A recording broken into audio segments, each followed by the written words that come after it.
सत्य के जपैया है सतनामी, जेकर हृदय माँ सत रही थे। हिंदू मुस्लिम सिख ईसाई कोनो ला पूछ लेते हाँ भाई, सतमेव जयते कही थे।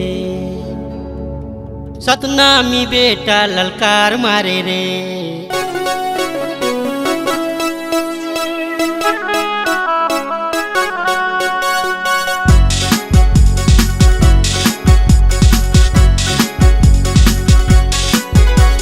सतनामी बेटा ललकार पारे रे।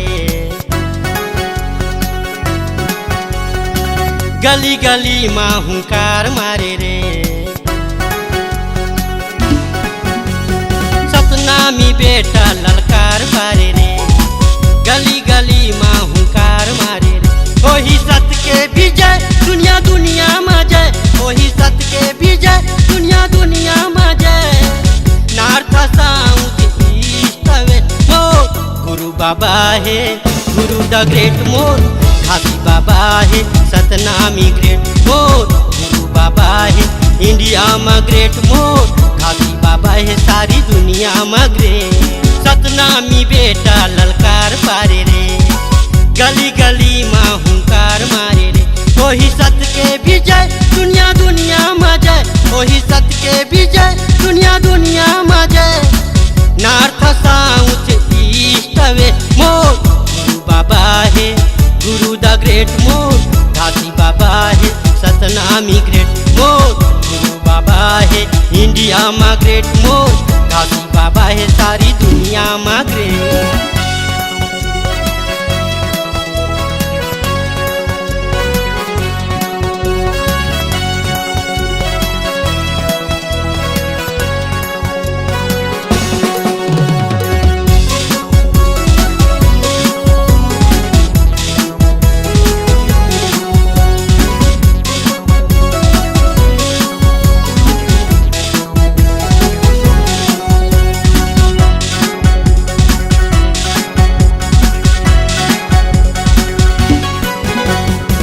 मोर गुरु घासी सत्य पुजारी, आवाजी दया के सागर। सत्य है ईश्वर, सत्य धर्म है, सतला है दुनिया उजागर। मुक्ति अपने हाथ हवै जी, दूसर के पूजा काबर। मन खे एक बताए, हमर गुरु बाबा। सत के पुजारी सत के दिया बारे रे, सतनाम के आगू सबो नाम हारे रे। सत के पुजारी सत के दिया बारे रे, सतनाम के आगू सबो नाम हारे रे। वही सत के विजय दुनिया दुनिया में जय, वही सत के विजय दुनिया दुनिया में जय। नॉर्थ साउथ वेस्ट मोर। गुरु बाबा है, गुरु द ग्रेट मोर। घासी बाबा है, सतनामी ग्रेट मोर। गुरु बाबा है, इंडिया में ग्रेट मोर। घासी बाबा है, सारी दुनिया में great.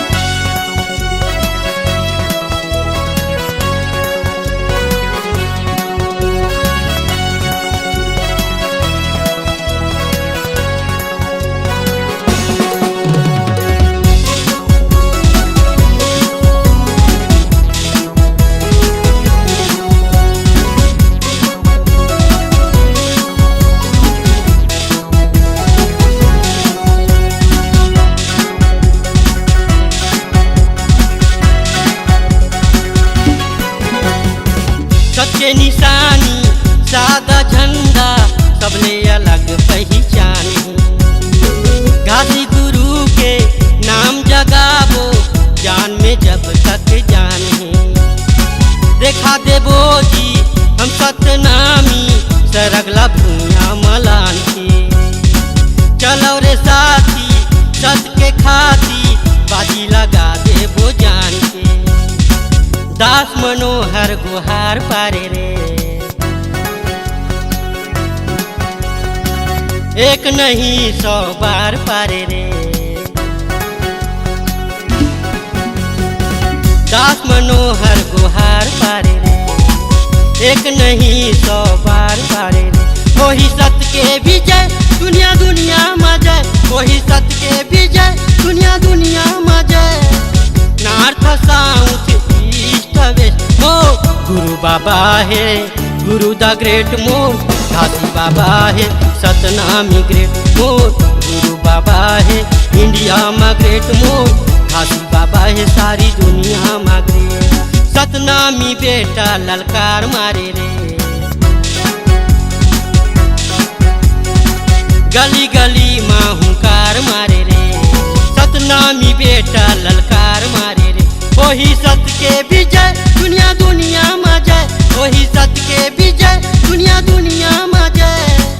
North south east west मोर गुरु बाबा है, गुरु द ग्रेट मोर घासी बाबा है, सतनामी ग्रेट मोर गुरु बाबा है, इंडिया में ग्रेट मोर गुरु बाबा है, सारी दुनिया में ग्रेट मोर गुरु बाबा है, गुरु द ग्रेट मोर घासी बाबा है, सतनामी ग्रेट मोर गुरु बाबा है, इंडिया में ग्रेट मोर घासी बाबा है, सारी दुनिया में ग्रेट।